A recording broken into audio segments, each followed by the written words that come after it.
सुद्धा आजच्या कार्यक्रमाला उपस्थित झालेले आहेत. सर्वप्रथम आजच्या कार्यक्रमाला उपस्थित असलेले सर्वांना सुपरिचित असलेले धनराज गावाचे सरपंच दिनकर दादा गावित हे आजच्या कार्यक्रमाचे अध्यक्षस्थान भूषवतील असं मी त्यांना विनंती करतो.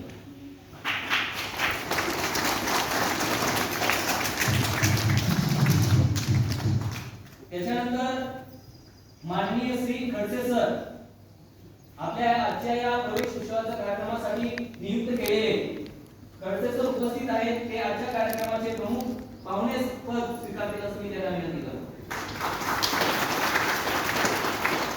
तसेच गावातले दंडमुक्त अध्यक्ष आहेत, माजी सरपंच आहेत, सदस्य आहेत, जोडीपाडा गावाचे सरपंच सुद्धा उपस्थित आहेत. ते सुद्धा आजच्या कार्यक्रमाचे प्रमुख पाहुणे पद स्वीकारतील असं मी त्यांना विनंती करतो.